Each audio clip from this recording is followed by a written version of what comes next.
Hi students, let's continue demand. Let's start with individual demand schedule. Individual demand schedule refers to a tabular statement showing various quantities of a commodity that a consumer is willing to buy at various levels of price during a given period of time. Let us understand this with the schedule. Quantity demanded and price. When a price is 50, quantity demanded is 1.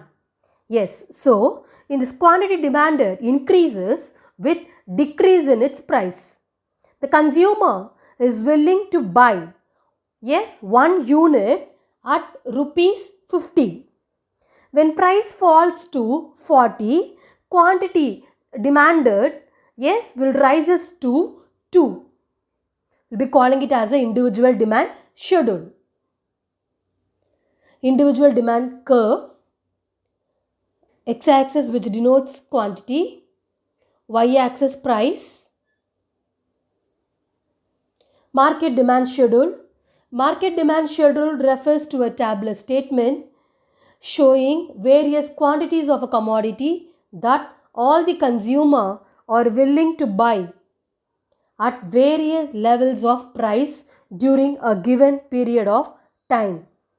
So, it is a sum of all the individual demand schedule at each and every prices.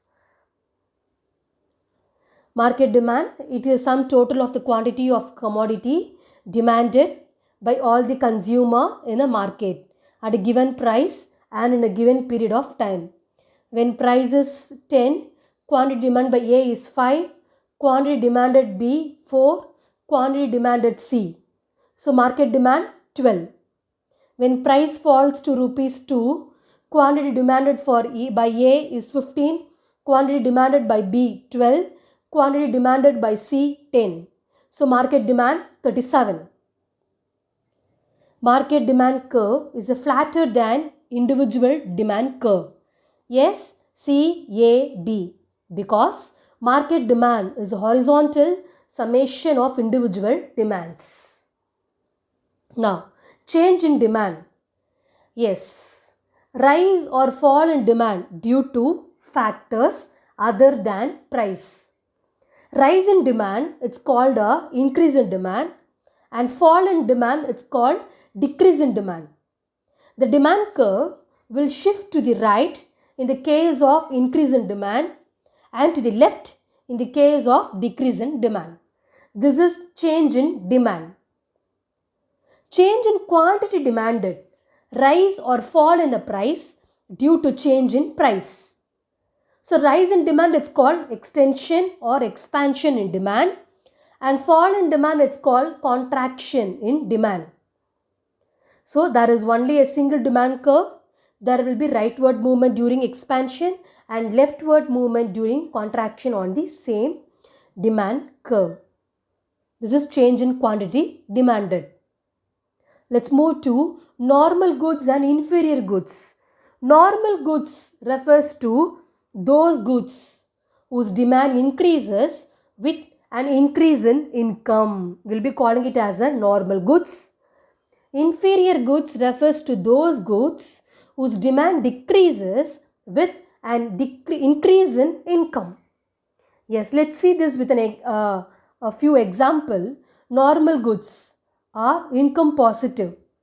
Yes, so the demand curve of normal goods, take in the case of TV, shift towards right from DD to D1 D1 due to increase in income at the same price of OP.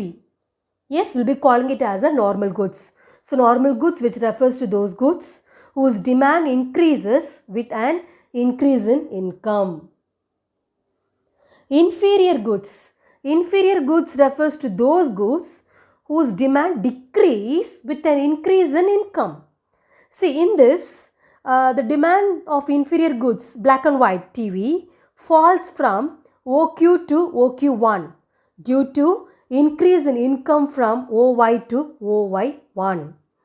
Yes, see, for example, if the income of the consumer rises and he prefer to replace his black and white TV with a colored one, so the demand for the black and white TV will fall.